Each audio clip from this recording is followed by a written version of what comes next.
Olá, gente, graça e paz, Eliade aqui, tudo bom? O tema da nossa reflexão dessa semana é férias, voluntariado e serviço. E você pode achar estranho esse título, né? Mas vamos com calma. 2 Timóteo 4:7 diz assim: Combati o bom combate, completei a carreira, guardei a fé.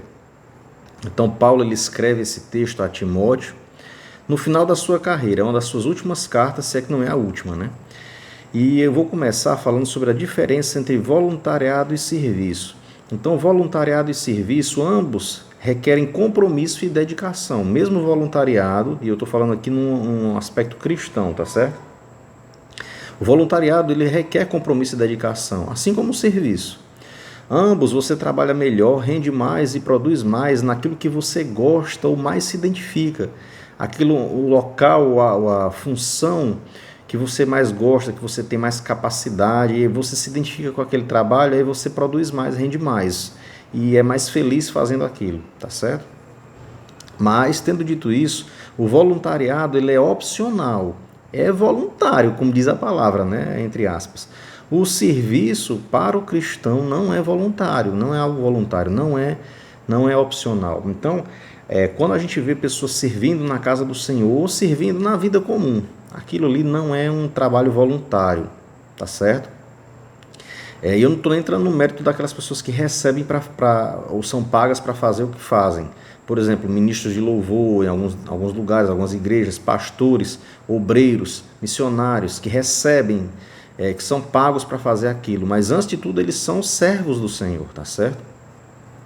Então há inúmeros textos nos quais Paulo, como foi o caso aqui de 2 Timóteo, nos trata e a si mesmo como servo, identificando-se como Paulo, servo de Cristo. E a palavra que é usada no grego é a palavra doulos.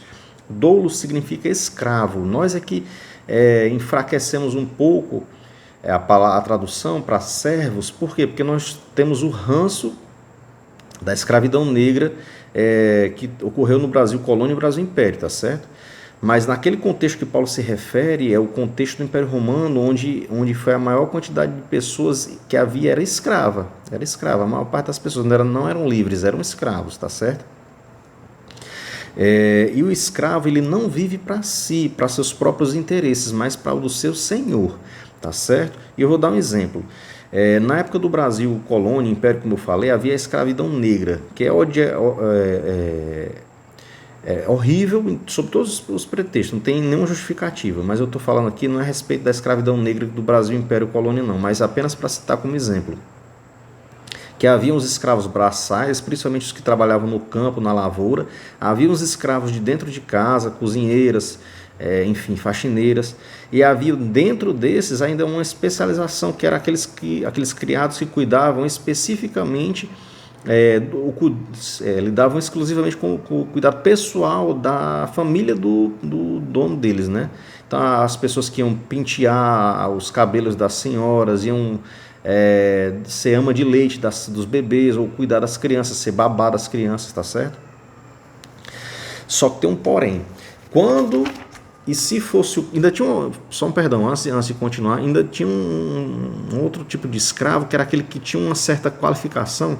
Então, por exemplo, o dono, ele via que aquele escravo tinha uma capacidade específica, diferente das pessoas das outras pessoas, dos outros escravos, né? E aí aquele escravo era usado para ganhar dinheiro em favor do dono. Por exemplo, um sapateiro, por exemplo, tá certo? Mas voltando aqui, digamos que tivesse faltando escravos na colheita, uma colheita superabundante, e aí precisasse de todos os escravos. Mesmo aqueles que trabalhavam dentro de casa eram chamados para o serviço braçal na medida da necessidade. Então não tinha essa do escravo dizer, eu sou de casa, eu não vou fazer trabalho braçal. Não, escravo é escravo, faz de tudo. Eu estou usando esse exemplo aqui porque no reino funciona de maneira semelhante. Em que sentido? Todos nós cristãos somos chamados para servir, tá certo? E Deus nos dá dons e talentos diferentes, é óbvio, né? Tem vários exemplos, acho que tem 4 ou 5 listas de dons e talentos chamados ministeriais na palavra de Deus, no Novo Testamento, tá certo? Um deles está lá em Romanos 12, outro está lá em 1 Coríntios 12, tá certo? E a cada um Deus dá dons e talentos conforme a fé de cada um, e obviamente, em primeiro lugar, de uma maneira como lhe apraz, porque é o Espírito Santo que dá os dons, ele é o Senhor dos dons, ele dá a quem quer, do jeito que ele quer, quando ele quer, tá certo? Em segundo lugar, com relação à fé de cada um. Em terceiro lugar, a obediência, tá? Mas nem sempre nós servimos naquilo que mais gostamos ou gostaríamos ou nos identificamos, tá certo? E eu vou contar aqui rapidamente a minha história. Eu, como sou macaco velho de igreja, já servi em tudo que você possa imaginar, tá certo? Desde criança que eu sirvo na igreja, já falei sobre isso em outro vídeo. Mas há mais ou menos uns 25 anos atrás, a igreja que eu participava na época, ela fez uma espécie de teste vocacional gospel, digamos assim. Era um programa, salvo engano, chamado Cristão Contagiante, algo assim. Onde você, por uma série de testes, questionários e leituras, você ia procurando identificar as áreas de serviço onde você mais gostaria de atuar, ou quais eram seus dons e talentos ministeriais, seus chamados, tá certo? E aí, obviamente, você veio comprovar isso na prática ou não. E aí eu vou colocar a questão do voluntariado, mas entenda como eu vou dizer. Você ia voluntariar para trabalhar em uma área específica da igreja, e aí você ia descobrir se aquele chamado ministerial para aquela área era verdadeiro ou não, na base da prática, tá certo? E aí, com base naqueles testes, naquele estudo, eu identifiquei que a minha área de paixão, digamos assim, onde eu era mais contagiado para trabalhar na obra do Senhor, era a área de ensino, a área de pregação da palavra. E eu tenho realmente me dedicado a isso desde aquela época, uns 25 anos que eu faço isso. Liderar pequeno grupo, preparar material de estudo, pregar, enfim, fazer coisas do gênero. Mas, na grande maior parte das igrejas que eu servi, eu acabei que não servi, ou não servi por muito tempo, nessa área específica. Por quê? Porque em determinadas igrejas onde eu chegava, primeiro que você não vai chegar desconhecido numa igreja pregando, obviamente, isso é óbvio, né? Mas, às vezes, quando você, e eu vou generalizar aqui, você chega numa determinada igreja e vai procurar servir. A pessoa, por exemplo, passou a vida toda servindo no louvor. Chega numa determinada igreja, toda a escala já está montada, todos os músicos já estão montados, não precisa mais de ninguém naquela função que a pessoa costumava trabalhar. E aí eu vou puxar para o meu gancho, né, de novo. Isso aconteceu inúmeras vezes comigo. Eu chegava numa igreja, procurava servir nas áreas que eu mais me identificava, e não achando, eu procurava as áreas que estava precisando, mesmo que não fossem as áreas onde eu mais me identificava. Então, por exemplo, eu sou uma pessoa tímida, mas já servi mais de uma vez em acolhimento de igreja, recepção de pessoas. Quer dizer, o perfil de pessoa tímida normalmente não se identifica com aquilo ali, e de fato eu não me identifico. Eu fico um pouco constrangido em determinadas abordagens, tá certo?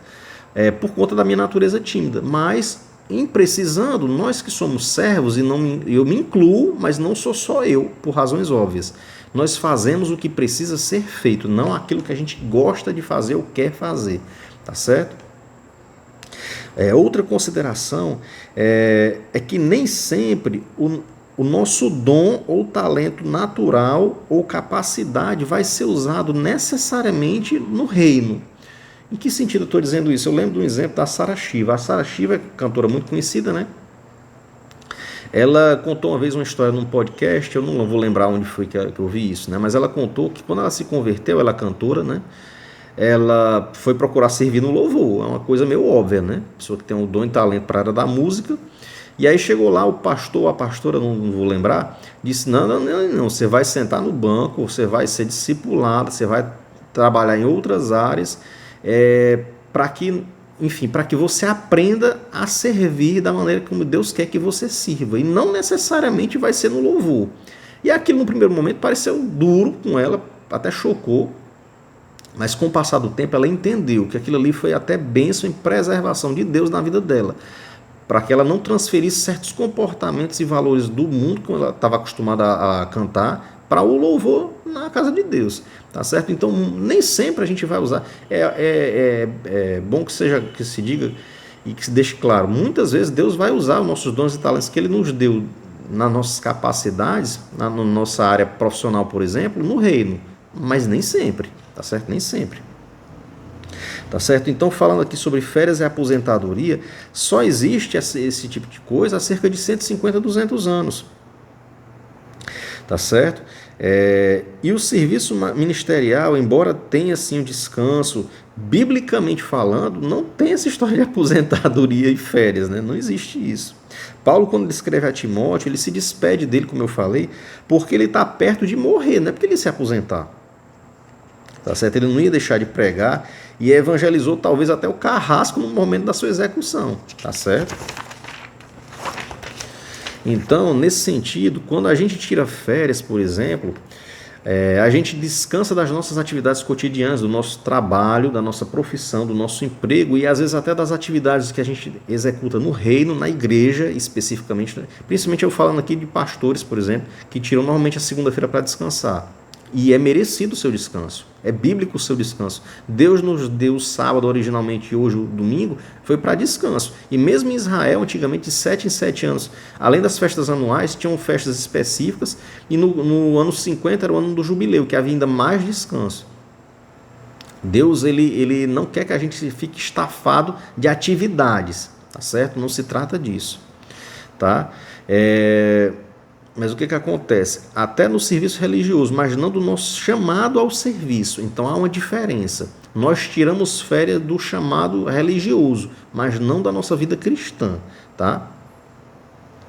Eu viajo, mas continuo sensível à voz de Deus e às necessidades das pessoas ao meu redor. A começar da minha família, que é o nosso primeiro chamado ministerial, tá certo? Mas outras pessoas que Deus vai enviando. Isso é muito comum. Eu falo não porque sou melhor do que ninguém, mas toda vez que eu e Thalita e os meninos viajamos, a gente está sempre antenado, né? Porque se Deus manda alguém para a gente dar uma palavra, ou simplesmente conversar e ouvir a dor da pessoa, a gente faz. Por quê? Porque é a nossa vida cristã, tá certo? É o nosso chamado ministerial. Para concluir esse vídeo, eu lembro de um absurdo que Paulo cita nesse mesmo texto de 2 Timóteo 4, só que dessa vez o verso 10. A gente falou 2 Timóteo 4, verso 7, né? E agora no verso 10, Paulo menciona um dos seus colaboradores de mais longa data na sua caminhada cristã. Ele diz o seguinte: porque Demas, tendo amado o presente século, me abandonou e foi para Tessalônica. Então ele fala aqui de uma pessoa chamada Demas, que diversas vezes em outras cartas, Paulo elogia. Esse cara é demais, esse cara é meu companheiro, esse cara é meu colaborador, esse cara é isso, aquilo, outro. Enche a bola dele. Mas agora, no final, na sua despedida, ele vai embora. O que acontece? Demas deixou o ministério, se aposentou e foi trabalhar em outra coisa para ganhar dinheiro. Não faz sentido nenhum, tá certo? Enquanto muitos, como eu, inclusive, pensam em um dia se aposentar dos seus trabalhos seculares e nós entendemos que o nosso trabalho secular, digamos assim, né? Não gosto nem de usar muito esse termo não, mas o nosso trabalho secular é talvez o nosso segundo chamado ministerial, o primeiro a família, o segundo o nosso ambiente de trabalho, nosso campo missionário. Mas quando a gente se aposenta, a gente pode se dedicar em tempo integral à obra do Senhor, à obra do reino, tá certo? Mas, por outro lado, infelizmente, algumas pessoas, ou talvez muitos, têm feito o caminho inverso, deixaram o cuidado pastoral, deixaram a pregação do evangelho, tá certo? Algo de extrema nobreza, que a Bíblia trata como uma coisa de excelência, né? Um caminho mais excelente, para buscarem outros prazeres e aspirações. Então, que Deus nos ajude, meus irmãos, a entendermos a diferença entre voluntariado e serviço, a ver essa questão das férias, aposentadoria e outros assuntos correlatos, como uma necessidade da vida moderna, mas que se aplica mais às nossas atribuições, tá certo? Ao nosso trabalho comum, corriqueiro, mas não à nossa vida cristã. Da vida cristã não se tira férias e nem se aposenta. Amém? Que Deus nos abençoe.